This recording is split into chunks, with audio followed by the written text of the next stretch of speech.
चारों ओर दहशत का माहौल था। अंधेरे में चमगादड़ उड़ रहे थे। दूर कहीं सियार के रोने की आवाज आ रही थी। तभी अचानक से एक काली बिल्ली ने आकर मोहित को नोच लिया। उसके हाथों से खून टपकने लगा, जिसकी खुशबू सूंघकर एक साया वहां पर प्रकट हो गया। मोहित यही तो चाहता था और वो उसका सामना करने के लिए पहले से ही तैयार था। बिना सिर का वो साया बहुत ही डरावना लग रहा था। उसने अपने बड़े बड़े हाथ मोहित को पकड़ने के लिए उसकी ओर बढ़ाए। मोहित ने बिना समय गवाए तुरंत ही अपने हाथ में रखे अभिमंत्रित मोली के धागे से उसके दोनों हाथ बांध दिए। वो साया मोली के बंधन से खुद को आजाद करने की कोशिश कर रहा था। पूरे गांव में सन्नाटा पसरा हुआ था। कोई भी अपने घर से बाहर निकलने को तैयार नहीं था। किसी अनहोनी की आशंका सबके मन में घर कर रही थी। तभी अचानक गांव के बीचों बीच चौराहे पर किसी के चीखने चिल्लाने की आवाज आने लगी। सभी लोग ना चाहते हुए भी अपने घरों से बाहर निकलने लगे। बीच चौराहे पर एक लाश पड़ी थी। सभी उस लाश को आसपास इकट्ठा होकर देखने लगे। इतना विभत्स नजारा था कि देखकर ही रूह कांप जाए। शरीर टुकड़ों में पड़ा हुआ था। हाथ पैरों की उंगलियां नदारद थी। मुंडी धड़ से अलग शरीर के आंतरिक अंग भी बाहर लटक रहे थे। बहता हुआ खून जम गया था। सभी ने डर के कारण अपनी आंखें बंद कर दी। पिछले 1 महीने में ये हमारे गांव में तीसरी मौत है। इतने बुरे तरीके से कोई किसी को मारता है, और तो और मरने वालों की किसी से कोई दुश्मनी भी नहीं है। इन मौतों के पीछे किसका हाथ है पता लगाना ही होगा। और नहीं तो क्या, हम सबको अब चौकन्ना ही रहना होगा। जब तक कि असली कातिल पकड़ा ना जाए किसी को भी कहीं नहीं जाना है, और जाना भी हो तो 2-3 लोगों को साथ लेकर ही जाए। अकेले जाने की गलती ना करे। काका साहब आपकी बात सही है, मगर कैसे पता चलेगा कि कातिल कौन है? पिछली 2 बार भी पुलिस को भी कोई सबूत नहीं मिला। जंगल के बीचों बीच टुकड़ों में बटी हुई लाश को अपने हाथों में उठाकर लाना कितना भयानक होता है। बात तो तुम्हारी सही है। उस परिवार से पूछो जिस परिवार का कोई अपना इस हादसे का शिकार हुआ है। काका साहब बात तो सही है आपकी। इन सब के पीछे कहीं कोई बुरी आत्मा का हाथ तो नहीं, या फिर कोई बलि दे रहा हो? ओम ऐं क्लीं भट स्वाहा, ओम क्लीं ऐं भट स्वाहा। कुछ देर हवन करने के बाद तांत्रिक ने एक मुर्गी को अपने हाथ में लिया। दूसरे हाथ में एक जल का कलश लेकर उसके सिर के ऊपर से घुमाने लगा। कुछ मंत्र बोलते हुए तांत्रिक ने मुर्गी को खून का तिलक लगाया और उसकी गर्दन मरोड़ दी। गर्दन में से खून निकलने लगा। तांत्रिक अपनी जगह से खड़े होकर उस निकलते हुए खून को जलती हुई चिता के अंदर डालने लगा, और उसके बाद हाथ में इंसान का मुंड लेकर चिता की परिक्रमा करने लगा। कुछ देर बाद जलती हुई चिता में से लाश खड़ी हो गई। अभी भी उसका शरीर जल रहा था। उसने पहले खड़े होकर खुद को झटकारते हुए तांत्रिक के पैरों में गिर गई। आधी जली हुई लाश बहुत ही भयानक लग रही थी। मेरी साधना पूरी हुई। अब तुम मेरे गुलाम हो। मेरे लिए इंसानों की बलि लेकर आओगे। जो भी आप कहेंगे मैं वो सब करने को तैयार हूँ। तो फिर ठीक है, आज तो बलि दे चुका हूँ, मगर 8 दिन बाद मुझे फिर एक कुंवारे लड़के की बलि देनी है। 8 दिन बाद इसी वक्त हाजिर होना। तांत्रिक के बोलते ही वो आधी जली हुई लाश वहां से गायब हो गई। कुछ दिनों के बाद अमावस्या की रात को तांत्रिक फिर पूजा पाठ कर रहा था। वो जली हुई लाश उसके आह्वान पर उसके पास पहुंची। आज रात मुझे बलि देने के लिए एक लड़के को उठाकर लेकर आओ। तांत्रिक के आदेश देने पर वो लाश गांव में दाखिल हो गई। रात के वक्त कोई भी सड़क पर नजर नहीं आ रहा था। वो लाश अब घरों के दरवाजे जोर जोर से बजाने लगी। एक घर से लड़का जैसे ही बाहर आया तो वो लाश उसे अपने कंधे पर उठाकर ले जाने लगी। उस लड़के की आवाज की शोर से सभी लोग जाग गए थे। अचानक वो लाश उस लड़के को लेकर गायब हो गई। गांव वाले उस लाश के गायब होने पर अचंभा कर रहे थे।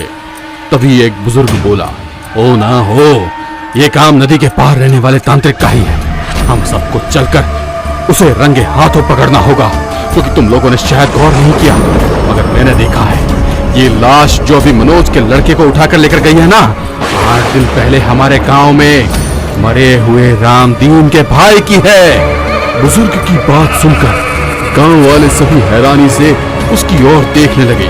सबको अपनी ओर इस तरह हैरानी से देखते हुए बुजुर्ग ने कहा, तुमको मेरी बात पर यकीन नहीं होगा, मगर कुछ दिनों पहले गांव के बाहर जो मंदिर है, उसके पुजारी ने बताया था कि उस तांत्रिक ने मरे हुए इंसान को जिंदा करने की सिद्धि हासिल कर ली है।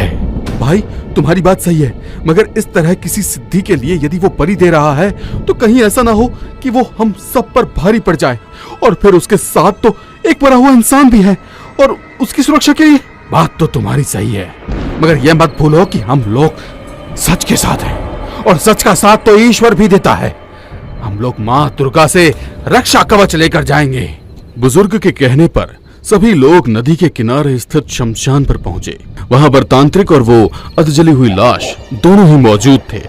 वो लड़का जिसे वो लाश अपने साथ उठाकर लेकर आया था, एक पेड़ से बंधा हुआ था।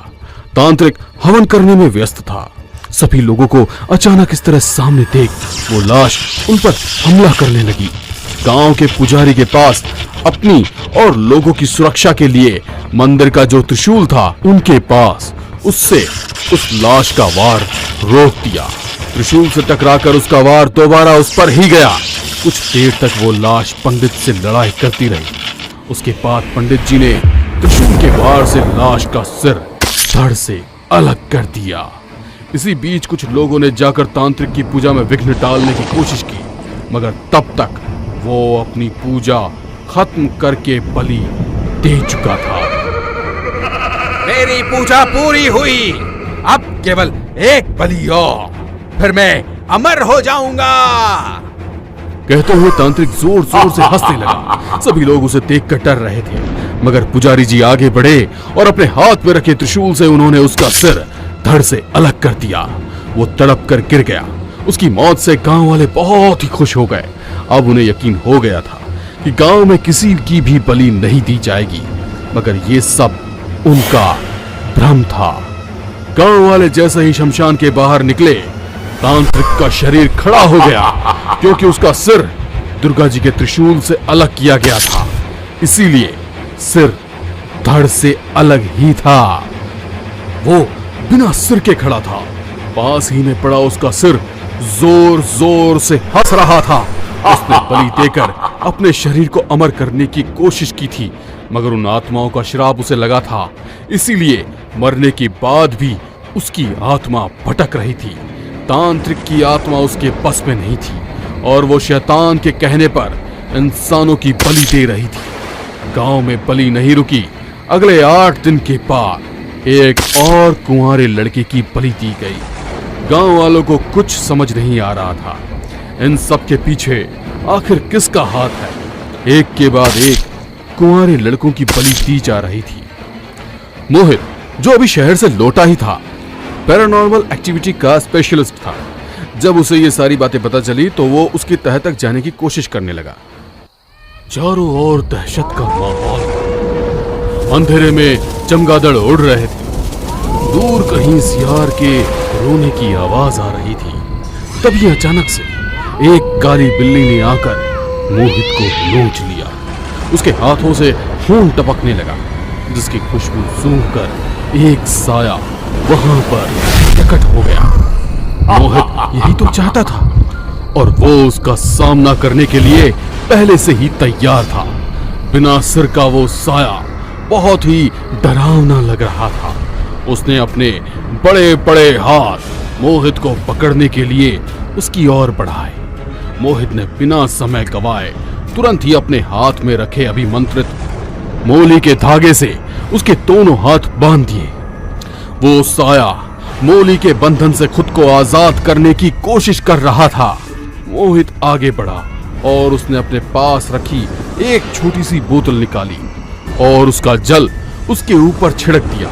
जल छिड़कने के साथ ही वो तांत्रिक की आत्मा जोर जोर से चीखने लगी। जैसे ही वो आत्मा का ध्यान थोड़ा सा भटका, मोहित ने तुरंत उस जल से आत्मा के चारों तरफ एक रेखा बना दी।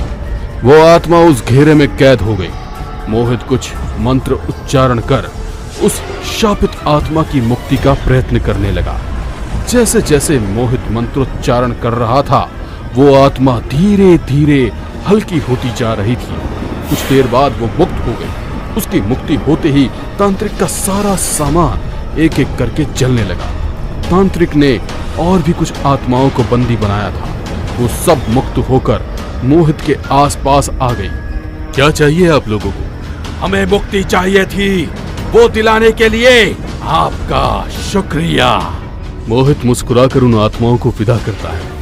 अब गांव वाले बहुत खुश थे क्योंकि उन्हें तांत्रिक की शापित आत्मा से मुक्ति मिल चुकी थी।